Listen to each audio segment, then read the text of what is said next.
नमस्कार साथियों। Ancient history या फिर प्राचीन भारत, ये हमारा जो एक क्विज़ की हम सीरीज़ शुरू करने जा रहे हैं। और इसमें हमारी जो टेस्ट सीरीज़ चल रही है, एंशियंट हिस्ट्री का टेस्ट कोर्स है। उससे हम हर चैप्टर वाइज, मतलब चैप्टर के हिसाब से आपसे आपके लिए वीडियो बनाएंगे क्विज़ के। और वो क्विज़ हम यूट्यूब पर पब्लिश करेंगे, और जो कंप्लीट क्विज़ है और कह सकते हैं कि टेस्ट कोर्स है, वो आप हमारी वेबसाइट से अटेम्प्ट कर सकते हैं। और इस क्विज सेशन में क्या होगा कि हम आपसे क्वेश्चन पूछेंगे, क्वेश्चन के बाद थोड़ा सा समय देंगे, और उस समय में आपको उत्तर पहचानना होगा। और वो आप अपने एक कॉपी और पेन ले लीजिए और उस पर नोट कर लीजिए। और उसके बाद हर प्रश्न के बाद मैं आपको उसका उत्तर भी दूंगा, सही उत्तर बताऊंगा, उसके फैक्ट्स जो हैं फैक्ट्स की जानकारी भी दूंगा, जो भी उससे जुड़े हुए फैक्ट्स होंगे।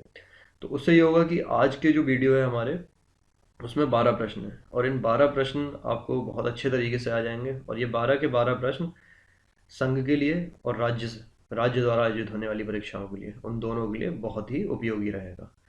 तो चलिए देखते हैं कि आपकी दिमाग की बत्ती जलती है कि नहीं जलती है। चलिए शुरू करते हैं अपना क्विज। और पहला प्रश्न है, निम्न कथनों पर विचार कीजिए। इतिहास के पिता हेरोडोट्स को कहा जाता है, जो कि यूनान के कहाँ के निवासी थे? यूनान के निवासी थे। और हेरोडोट्स ने ही 5वीं शताब्दी ईसा पूर्व में हिस्टोरिका नामक पुस्तक की रचना की थी। और हिस्टोरिका नामक पुस्तक में भारत और फारस के संबंधों का विवरण दिया गया है। और उपरोक्त में से कौन से कथन सही है या है? ए, केवल एक दो। बी, केवल दो तीन। सी, एक दो तीन। या फिर डी, एक और तीन। चलिए जल्दी से अपने जो भी आपने कॉपी पेन लिया उस पर नोट कर लीजिए। इसका मैं उत्तर बताने जा रहा हूँ, और इसका सही उत्तर है सी, सभी एक दो तीन सही हैं। आइए जानते हैं इसके बारे में। हेरोडोट्स का जन्म 480 ईसा पूर्व यूनान में हुआ था, और इनका संस्कृत नाम हरिदत्त। संस्कृत नाम क्या है इनका? हरिदत्त। तथा इनके द्वारा लिखित जो पुस्तक है उसका नाम है हिस्टोरिका। और ये रोमन दर्शक सिसरो ने हेरोडोट्स को इतिहास का जनक, इनको क्या संज्ञा दी गई थी? इतिहास के जनक की संज्ञा दी गई थी। और हेरोडोट्स ने भारत और फारस, ईरान के संबंधों का वर्णन किया था। और इनके इतिहास की यह अवधारणा मानववादी थी। क्या थी इनके इतिहास की अवधारणा? मानववादी। आइए बढ़ते हैं अगले प्रश्न की ओर। निम्न कथनों पर विचार कीजिए। इतिहास विज्ञान है, न कम न ज्यादा। इतिहास विज्ञान है, न कम न ज्यादा। यह कथन ब्यूरी महोदय का है। दो, इतिहास राज्य की स्मरण शक्ति है। यह कथन बेकन महोदय का है। इतिहास हमारे समस्त अतीत का वैज्ञानिक अध्ययन है। इतिहास हमारे समस्त अतीत का वैज्ञानिक अध्ययन तथा लेखा जोखा है। यह कथन है प्रोफेसर पिगट महोदय का। तो उपरोक्त में से कौन सा या कौन से कथन सही है? ए, केवल एक। बी, एक दो, एक और दो। सी, केवल दो व तीन। या डी, एक तीन, एक दो तीन सही है। चलिए इसका उत्तर सोच लीजिए आप। और इसका सही उत्तर है ए, केवल एक। आइए जानते हैं इसके बारे में। इतिहास विज्ञान है, न कम न ज्यादा। यह कथन है ब्यूरी महोदय का। और इतिहास राज्य की स्मरण शक्ति है, यह कथन है राधा कृष्णन महोदय का। और इतिहास हमारे समस्त अतीत का वैज्ञानिक अध्ययन का लेखा जोखा है, यह कथन है प्रोफेसर घाटे महोदय का। ठीक है दोस्तों, चलिए बढ़ते हैं अगले प्रश्न की ओर। संपूर्ण इतिहास विचारों का इतिहास है, और यह कथन किसका है? संपूर्ण इतिहास विचारों का इतिहास है, यह कथन किसका है? Option A Bacon, option B Pigott, option C Collingwood, option D E H Carr. चलिए जल्दी से अपना ऑप्शन नोट कर लीजिए, और मैं इसका सही उत्तर बताने जा रहा हूँ। इसका सही उत्तर है सी, कलिंगवुड। आइए बढ़ते हैं, जानते हैं। बेकन, बेकन का है इतिहास विवेकशील बनने का आधार आधार है और प्रदान करता है। यहाँ पर ये थोड़ा सा टाइपिंग मिस्टेक हुई है। इतिहास विवेकशील बनने का आधार प्रदान करता है। और कलिंगवुड ने क्या कहा है? संपूर्ण इतिहास विचारों का इतिहास है। चलिए बढ़ते हैं अगले प्रश्न की ओर। निम्न कथनों पर विचार कीजिए। नंबर एक, जैन साहित्यों में भारत के लिए जम्बू द्वीप शब्द का प्रयोग किया गया है। अतः जैन साहित्यों में चंद्रगुप्त मौर्य को जम्बू द्वीप का शासक बताया गया है। कथन दो, 8वीं से 12वीं शताब्दी के बीच अरब के लोगों ने भारत के लिए हिंदुस्तान शब्द का प्रयोग किया, जबकि तुर्कों ने भारत के लिए सर्वप्रथम हिंदू शब्द का प्रयोग किया।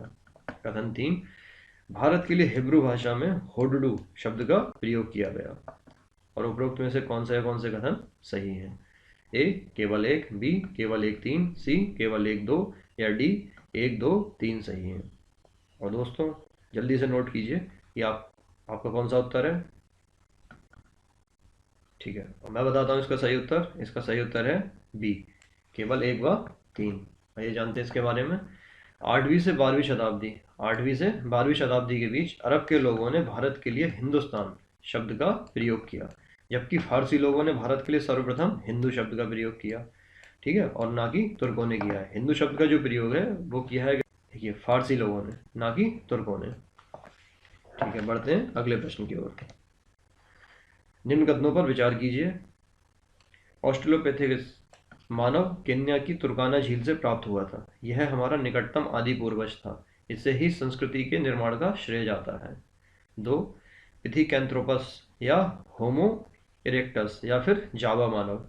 यह मानव एशिया की जावा गुफा से प्राप्त हुआ, जिसके कारण इसे जावा मानव भी कहते हैं। और यही पहला मानव था जो हमारी तरह सीधा खड़ा होकर चल सकता था। 3. नियंडरथल मानव जर्मनी से प्राप्त हुआ था। 4. होमोसेपियंस को ही आधुनिक मानव कहा जाता है। इसका प्रमाण आज से लगभग 4000 वर्ष पहले अफ्रीका से प्राप्त हुआ था। कहाँ से? अफ्रीका से प्राप्त हुआ था।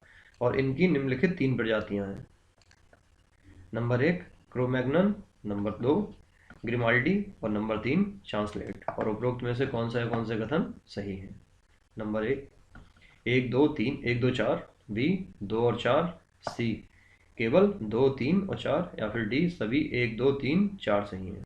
तो दोस्तों जल्दी से अपना उत्तर सोच लीजिए, मैं बताने जा रहा हूँ इसका सही उत्तर कौन सा है।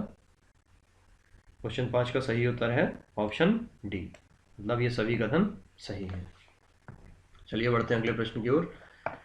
प्राचीन भारतीय स्रोतों के अनुसार पुरातात्विक स्रोतों में निम्न में से किन्हें शामिल किया जाता है? ए अभिलेख, बी वेद, या सी साहित्य, या फिर डी विदेशी यात्रियों का विवरण। जल्दी से अपना ऑप्शन नोट कीजिए। चलिए, इसका सही उत्तर है ए अभिलेख।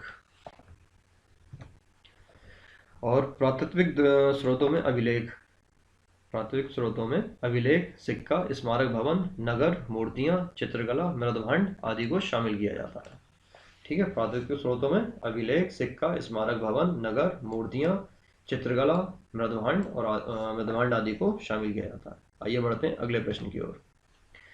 डायमेकस यात्री था, कहाँ का यात्री था? चीनी, यूनानी, तिब्बती या अरब? जल्दी से अपना ऑप्शन नोट कीजिए। और इसका सही उत्तर है ऑप्शन बी, यूनानी। आइए बढ़ते हैं अगले प्रश्न की ओर। भोगजकोई अभिलेख में नासत्य देवता की तुलना ऋग्वैदिक काल के कौन से देवता से की गई है? भोगजकोई अभिलेख में नासत्य देवता की तुलना ऋग्वैदिक काल के कौन से देवता से की गई है? ए पूषण, बी अग्नि, सी अश्विन, या डी सोम देवता। तो चलिए जल्दी से नोट कीजिए अपना ऑप्शन। और इसका सही उत्तर है सी अश्विन। आइए बढ़ते हैं अगले प्रश्न की ओर। ओह सॉरी, पहले इसके बारे में जान लेते हैं। तुर्की से प्राप्त भोगजकोई अभिलेख में नासत्य देवता की तुलना ऋग्वैदिक काल के अश्विन देवता से की गई है। आइए बढ़ते हैं अगले प्रश्न की ओर। निम्न कथनों पर विचार कीजिए। कथन 1, ईरानी शासक डेरियस प्रथम या फिर दारा प्रथम से प्रेरणा लेकर मौर्य शासक अशोक ने अपना अभिलेख जारी किया। अशोक के अभिलेखों की भाषा प्रकृति या प्राकृतिक तथा लिपि केवल ब्राह्मी थी। उपरोक्त में से कौन सा या कौन से कथन सही है? ए केवल एक, बी केवल दो, सी एक व दो दोनों, या डी कोई नहीं। तो दोस्तों जल्दी से नोट कीजिए अपना ऑप्शन। और इसका सही उत्तर है केवल एक। ये जानते हैं क्यों। अशोक के द्वारा जारी अभिलेखों की भाषा प्राकृति या फिर प्राकृतिक थी, परंतु भिन्न भिन्न जो लिपि थी वो भिन्न भिन्न थी, जैसे ब्राह्मी, खरोष्टी, अरमेइक या यूनानी और ग्रीक। तो चलिए बढ़ते हैं अगले प्रश्न की ओर। निम्न कथनों पर विचार कीजिए। सर्वप्रथम ईरान फारस शासकों के संपर्क में आने के फलस्वरूप भारत में सोने एवं चांदी के सिक्के प्रचलन में आए। 2, इनके चांदी के सिक्कों को डेरिक तथा स्वर्ण के सिक्कों को लिंगलोई कहते थे। उपरोक्त में से कौन सा या कौन से कथन सही है? ऑप्शन देख लेते हैं। केवल एक, केवल दो, एक व दो दोनों या कोई भी नहीं। तो जल्दी से अपना ऑप्शन नोट कीजिए। और इसका सही उत्तर है केवल एक, क्योंकि चांदी के सिक्कों को कहा जाता था इनके यहाँ लिंगलोई और स्वर्ण के सिक्कों को कहते थे डेरिक। चलिए बढ़ते हैं अगले प्रश्न की ओर। निम्न कथनों पर विचार कीजिए। कुषाण शासकों में बिमकटफिसस ने सोने तथा चांदी दोनों सिक्के चलाए, जबकि कुजुलकटफिसस ने केवल तांबे के सिक्के चलाए थे। 2. कुषाण शासक बिमकटफिसस के सिक्कों पर बुद्ध की आकृति उत्कीर्ण मिलती है, जिससे इनके बौद्ध धर्म के अनुयायी होने की जानकारी मिलती है। कथन 3. कुषाण शासक कुजुलफटफिसस के सिक्कों पर चित्रण की जानकारी नहीं मिलती है। और उपरोक्त में से कौन सा या कौन से कथन सही है या है, आपको चुनना है। ए केवल एक व दो, बी 2 3 और सी केवल 1 3 या डी सभी 1 2 3 सही है। जल्दी से नोट कीजिए अपना ऑप्शन। और दोस्तों इसका सही उत्तर है ऑप्शन सी केवल 1 व 3। आइए जानते हैं थोड़ा सा इसके बारे में। कुषाण शासक बिमकटफिसस के सिक्कों पर त्रिशूल, नंदी, बैल एवं शिव के अंकन की जानकारी प्राप्त होती है, और इससे इनके शैव धर्म के अनुयायी होने की जानकारी मिलती है, ना कि बौद्ध धर्म के। निम्न कथनों पर विचार कीजिए। नंबर 1, कनिष्क के सिक्कों पर भी शिव का अंकन प्राप्त होता है, इससे इनके शैव धर्म के अनुयायी होने की जानकारी प्राप्त होती है। 2, कुषाण शासक हुइस्क के सिक्कों पर सर्वाधिक देवी देवताओं का अंकन प्राप्त होता है। 3, कुषाण शासक हुइस्क के सिक्कों पर चतुर्भुज विष्णु, उमा देवी तथा कार्तिकेय का अंकन प्राप्त होता है। और उपरोक्त में से कौन सा या कौन से कथन सही है? ए केवल 1 2, बी केवल 2, सी केवल 2 3 या डी केवल 1 और 3। चलिए जल्दी से अपना ऑप्शन जो है लिख लीजिए अपने पेपर पर, और मैं बताने जा रहा हूँ इसका सही उत्तर। और इसका सही उत्तर है सी केवल 2 व 3। आइए जानते हैं इसके बारे में। कुषाण शासक कनिष्क के सिक्कों पर गौतम बुद्ध के चित्रों का अंकन प्राप्त होता है, जिससे इनके बौद्ध धर्म के अनुयायी होने की जानकारी मिलती है। किसके? बौद्ध धर्म के अनुयायी होने की जानकारी मिलती है। और कुषाण शासक हुइस्क के सिक्कों पर सर्वाधिक देवी देवताओं का अंकन प्राप्त होता है, और जिसके सिक्कों पर क्या होता है? चतुर्भुज विष्णु, उमा देवी तथा कार्तिकेय का अंकन भी प्राप्त होता है, जिससे इसके शैव और वैष्णव धर्म के अनुयायी होने की जानकारी प्राप्त होती है। दोस्तों बढ़ते हैं अपने आज के प्रश्न की ओर। और इस प्रश्न का उत्तर मैं आपको नहीं दूंगा, और इस प्रश्न का उत्तर आपको देना होगा कमेंट के माध्यम से। ठीक है, निम्न कथनों पर विचार कीजिए। शक शासक रुद्रदमन के जूनागढ़ अभिलेख में सुदर्शन झील का उल्लेख मिलता है। 2, चालुक्य नरेश पुलकेशिन द्वितीय के दरबारी विद्वान रवि कीर्ति के ऐहोल अभिलेख से हर्षवर्धन एवं पुलकेशिन द्वितीय के बीच हुए युद्ध की जानकारी मिलती है।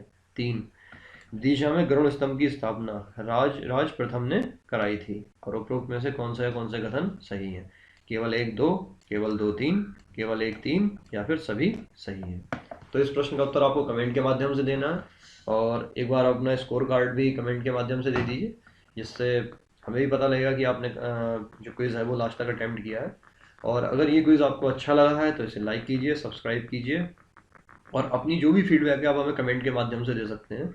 उसके अलावा आप इस क्विज को व्हाट्सएप ग्रुप जो है, या फिर अपने जो भी आपके जो फ्रेंड्स हैं जो भी यूपीएससी की तैयारी कर रहे हैं, स्टेट पीसीएस एग्जाम्स की तैयारी कर रहे हैं, उनके साथ आप शेयर कर सकते हैं। उसके अलावा ये जो टेस्ट कोर्स है हमारा, इसका लिंक मैंने आपको उसके डिस्क्रिप्शन में दे दिया है। आप वहाँ से इस पूरे जो हमारा टेस्ट कोर्स है उसको अटैम्प्ट कर सकते हैं। और उसके अलावा मैं आपको कई सारे फ्री एनसीईआरटी के जो क्विज़ हैं उनके भी मैं आपको लिंक दे रहा हूँ, और वो भी आप अटेम्प्ट कर सकते हैं। तो ठीक है, मिलते हैं अगले वीडियो क्लासेस में।